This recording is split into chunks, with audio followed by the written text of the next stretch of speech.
reer SSC qaato ma horta gacana idin taag gacana he idin taag aniga inta aan joogay muuqaal noocaan oo ummadda Soomaaliyeed qabiilka ay kasoo jeedaanba maamulka ay kasoo jeedaanba oo saan loo wada daawaday dowladnimadii saan loo wada istaagay ama loo garab istaagay way dhinnaad horta xaqiiqda markaa ka hadalno laba ay reer SSC qaato maxay sameeyeen laba ay oo lagu kala magacaabo libaax iyo Harry waxaa la keenay eelaboorka iyaga dadka baarayay way marka ninka fiqi ahaana hadal soo dhigay sida ujeedaan booqashadan ujeedadeeda ugu weyn marka fiirisid hadalada madaxda ay soo dhigayaan Rasaare Qabdibnaasiyadu hadlay laakiin ujeedada ugu weyn waxa ka dareemaysaa wasiirka arrimaha dibadda hadalkiisa iyo xitaa ninka ugu sarreeyo booliiska laftirkiisa meesha tagay iyo kulli markaa fiirisid qaabka hadalka يعني waxaa dareemaysaa maanta in dowladda federaalka ah fadhiga uu yahay Muqdisho gool ay dhaliso goolahan wax kale ma ahan waa midnimada iyo qadiyadda Soomaaliyeed xuduudaha arrinkii oo maal dhaxdaas muranka uu ka jiray Soomaaliya wala kala gogoosana xitaa Ethiopiankii lala shiray oo badi loo ogolaaday si dowladda hadda Muqdisho fadhiso kaliya looga dhaadhicay Ethiopianka inuu xuduudihii aqoonsado watii Ethiopiankana shib u dhaay wixii ka dambeeyay maanta marka talaabadan la qaaday xaqiiqda marka ka hadalno Somaliland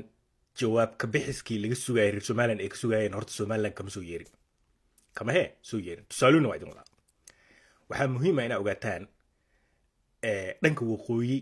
dowladda Soomaaliya inay lug la gasho ama madaxdii ugu sareeyay madaxa labaad ee ugu sareeya dalka inuu laas caanood ka dego midaas waxay dib u dhigaysaa qof alaali qofkii ku fikirayay aqoonsi aagaas inuu siiyo oo dowladda fadhigeed uu yahay Muqdisho iyo masuqa iyo waxyaabaha dowladda laga sheegi jiray oo waliba inta badan xaqiiqda marka ka hadlo reer Somaliland ee barnaamijkaas aad u faafinayeen dadkaas waa dhul argagixiso waaye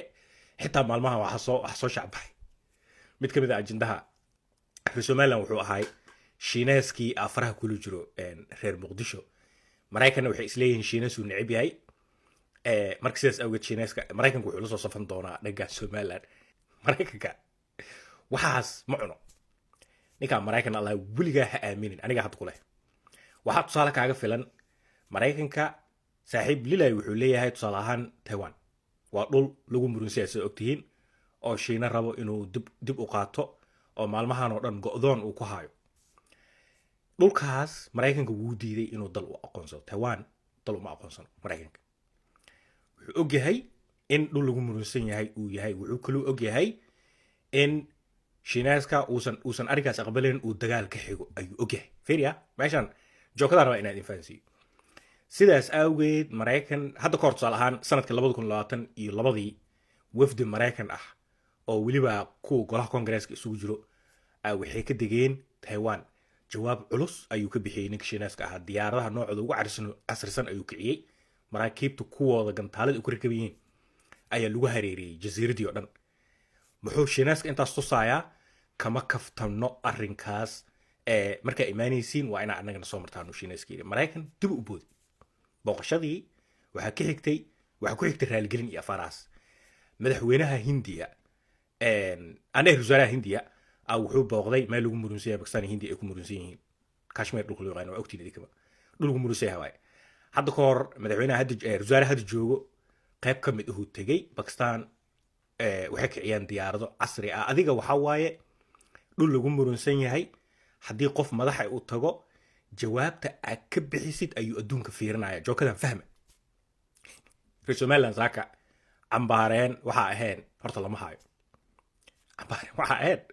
lama hayo waxa ku soo haray reer laas caanood waxay dhigeen marka xaqiiqda ka hadalno wax loo yaqaano bandhig yaab leh oo dunida inteeda kale maanta ka gadmaayo taasoo ah Soomaali jecelka iyo sidoo kale in ay yani yihiin dad u nugul nabada rabnaa annaga nabadaas u helno Soomaalinimadii iyo yani adiga afaaraha noocaas oo kale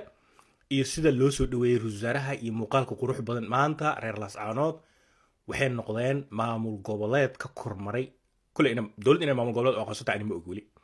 laakiin waxay ka kormareen kuwan loo yaqaano jubbaland iyo koonfur galbeed iyo hirshabelle iyo puntland iyo galmudug waa ka sarmareen qaabka soo dhoweynta ilbaxnimada iyo wixii oo dhan markaa fiirisid waxay noqdeen dad si yaab leh usoo dhaweeyey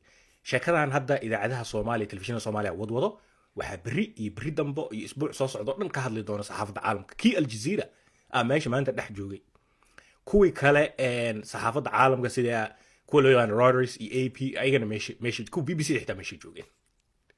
marka waxay noqon doonaan kan reer laascaanood dad adduunka yacni loo soo bandhigo inay yihiin dad dowladnimada ee ka go-an tahay maamul goboleedada kale waa iska muran badan yihiin qabyaalad iyo wasaaraha nooma imaan kari waa aragteen dad dhahayo taas marka arrinkan laascaanood waxay dah saaraysaa koley ololihii waa runta waa wuxuu soo dhiga waa ninka odayga ahaa fiqi reer somaliland marka maanta haddii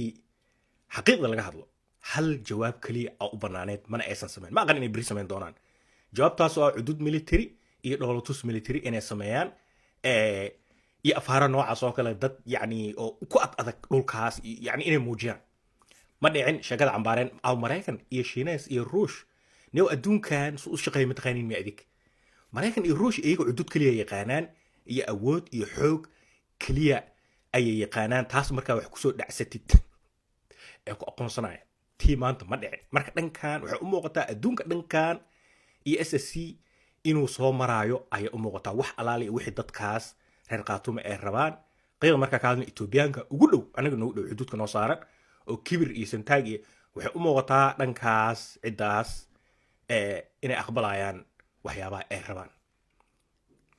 talaabadii xigto bal waa arki doonaa laakiin maantadan la joogo 2 gool iyo eber waxaa ku hogaaminayo ciyaarta socbanoonigan weli waxaa wato muqdisho oo arkeenaa wixii soo kordhay